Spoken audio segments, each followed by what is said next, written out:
সকালবেলা উঠেই আমার সঙ্গে একটা খারাপ ব্যাপার ঘটে গেল। শেষ পর্যন্ত আমার ভিডিও স্ট্যান্ডটা ভেঙেই গেল। বেশ ভালোই ভিডিও করছিলাম, ভিডিও করতে করতে হঠাৎ করে ফোনটা পড়ে গেল, আর স্ট্যান্ডটা থেকে না লাগাতে গেলাম যে স্ট্যান্ডটা যেখানটা লাগাই ওখানটাই ভেঙে গেল। এবার মন খারাপ বলতে এই কদিন আগেই স্ট্যান্ডটা কেনা হয়েছে, তারপরে হঠাৎ করে ভেঙে গেল, আর আমি জানিও না কিভাবে ভেঙে গেল। আর পারবো না এরকম ভিডিও করতে যতদিন না স্ট্যান্ডটা কেনা হয়। তারপর সারা দিন আর আমার দিনটাই পুরো খারাপ হয়ে গেল। ভিডিও বেশি করতে পারলাম না, একটু আধটু ক্লিপ নিয়েছিলাম, সেইগুলোই ছিল, ওগুলোই ভাবলাম পোস্ট করে দিই। যাই হোক, এই কদিন যেন আমার সঙ্গে বেশি খারাপটা হচ্ছে, এটা ভাঙছে ওটা পড়ছে। যাই হোক, বাদ দাও।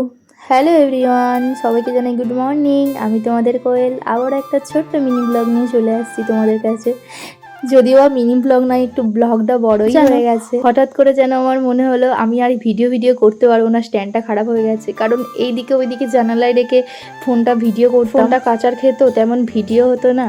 আর কি করা যাবে, খারাপ হয়ে গেছে। এবার যতদিন না কিনি নতুন, ততদিন আর এরকম ভিডিও আসবে না হয়তো। রোজকার মতো সকাল সকাল উঠে পড়ে যেমন আমিও উঠি, আমার বাবানও আমার সঙ্গে উঠে পড়ে। উঠে তো ওকেও রোজকার ডিউটি, আমার জল খাইয়ে ওকে পটিতে বসাতে হবে। আর জানো, আজকে আমার একটা ইনভাইট ছিল, আমার বলতে আমাদের বাড়ির সবারই। আর এই আমার দুষ্টুটা যে একটু ঘুমাবে, আমি তার ফাঁকে কাজগুলো করে দেবো, সেই রকম আমার আর হয় না। আমি ওঠা মানে ও উঠে পড়ে, আর ওকে উঠা মানেই আমার কাজ বসে গেল।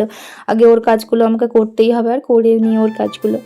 তারপর ভাবলাম না, ওর কাজটা সারার পর আমি করে নিলাম ব্রাশ, কারণ সকালবেলা উঠেছি, ব্রাশটাই আগে সারা হয়।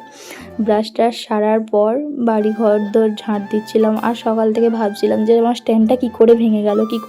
আর ভেঙে গেল, কিছু করার নেই। তোমাদের দাদাভাইকে বললাম যে আমার স্ট্যান্ডটা ভেঙে গেছে জানো তো, আর ও তো বলছে হ্যাঁ তুমি তো সব কিছু ভেঙেই ফেলো, এই করো সেই করো। তারপর বাদ দাও দিয়ে ভাবলাম না, বাড়ির কাজগুলো সব সেরেই ফেলি। কাজ সারবো কি, দেখছো আমার ঝাঁটার সঙ্গে সঙ্গে ও ঘুরছে। ভাবলাম না, ওকে কোলে নিয়েই কাজটা সারতে হবে, কিচ্ছু করার নেই। আর আজকে কাজের শেষ নেই, যেহেতু মা রোজই মাঠে যাচ্ছে সকালবেলা, আর কাজটা আমি অল্পটা আমার ঘরটাই করি, কিন্তু ওকে নিয়ে তো আর কাজ করা সম্ভব নয়। চলো, ওর খাবারটা যেহেতু রেডি করে ফেলেছি, ওকে খাইয়েই। দেখো, খাওয়াতে বসা মানে আমার যে কত দেরি হয়।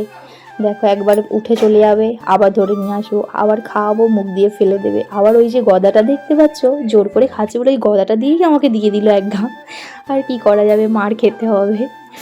তারপরে আমার জামা কাপড়ের অবস্থাটা শুধু, এই রোজ রোজ জামা কাপড় গুছিয়ে আমার আর একদম ভালো লাগে না। আমি জামা কাপড় গোছাই, আজকের মতো টাটা, সবাই ভালো থেকো।